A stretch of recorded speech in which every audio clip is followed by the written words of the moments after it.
Hi, ഞാൻ ഹനാൻ. ഞാൻ സാലിം. ഞങ്ങൾ രണ്ടുപേരും KMCT മെഡിക്കൽ കോളേജിലെ ഫസ്റ്റ് ഇയർ MBBS സ്റ്റുഡൻസ് ആണ്. ഞങ്ങളാണ് ഫസ്റ്റ് ആയിട്ട് KMCT മെഡിക്കൽ കോളേജിൽ 250 സ്റ്റുഡൻസ് ബാച്ച് വരുന്നത്. അതുമാത്രമല്ല, കേരളത്തിൽ തന്നെ ഫസ്റ്റ് എവർ പ്രൈവറ്റ് മെഡിക്കൽ കോളേജിൽ ഇത്രയും സീറ്റ് വരുന്നത് KMCTയിലാണ്. ഞങ്ങൾക്ക് ഈ ഒരു കോളേജിൽ ഒരു അംഗമാവുന്നതിൽ നല്ല സന്തോഷമുണ്ട്. ഞാനിവിടെ അഡ്മിഷന് വേണ്ടി വന്നപ്പോൾ തന്നെ ഈ ക്യാമ്പസൊക്കെ കണ്ടപ്പോൾ എനിക്ക് അപ്പോഴേ ഇഷ്ടപ്പെട്ടു. പിന്നെ ഞങ്ങൾക്ക് അന്ന് തന്നെ അഡ്മിഷൻ്റെ പ്രൊസീജിയേഴ്സ് ഒക്കെ കഴിഞ്ഞ പാട് ഞങ്ങൾക്ക് ഒരു ക്യാമ്പസ് ടൂർ ഉണ്ടായിരുന്നു. അപ്പോൾ ഞങ്ങൾക്ക് പ്രത്യേകിച്ച് ഉള്ള ഫുൾ ഇൻഫ്രാസ്ട്രക്ചറും ആ ടൂറിലൂടെ മനസ്സിലാക്കാൻ പറ്റി. ഇവിടുത്തെ സ്കിൽ ലാബ്, പിന്നെ ലൈബ്രറി, മെസ്, അതൊക്കെ ആ ടൂറിൽ കൂടി കാണാൻ പറ്റിയിരുന്നു. ഇവിടെ എല്ലാവർക്കും, അതായത് ജസ്റ്റ് MBBS മാത്രം നോക്കുന്നതല്ല, കുറേ കുട്ടികൾ വന്നിട്ടുണ്ടാകുമ്പോൾ അവർക്കൊക്കെ കുറേ ഇൻട്രസ്റ്റ് ഉണ്ടാവും. സ്പോർട്സ് ആയാലും ആർട്സ് ആയാലും അതിനുള്ള എല്ലാ സ്പോർട്സ് ക്ലബ്സും പിന്നെ ആർട്ട് ഫെസ്റ്റും ഒക്കെ ഇവിടെ നടത്തുന്നുണ്ട്.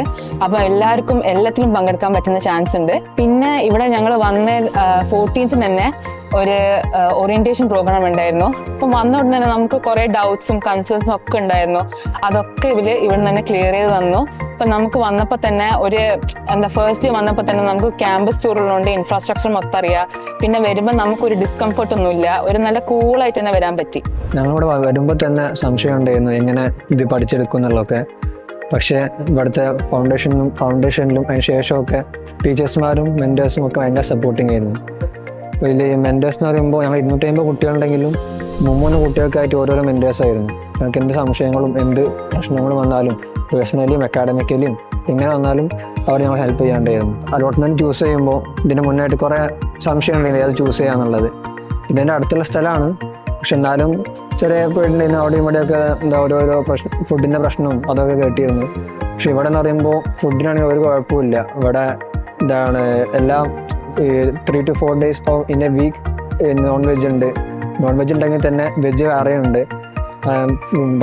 വെള്ളത്തിൻ്റെ ആണെങ്കിലും അത്യാവശ്യം നല്ല വെള്ളത്തിനൊരു പ്രശ്നമില്ല. ഞങ്ങൾ ബോയ്സിനാണെങ്കിൽ ഫസ്റ്റ് ഇയേഴ്സിൻ്റെ സെപ്പറേറ്റ് ഹോസ്റ്റലാണ്. ഗേൾസിനാണെങ്കിലും കുഴപ്പമില്ല, അത്യാവശ്യം നല്ല ഹോസ്റ്റലാണ്.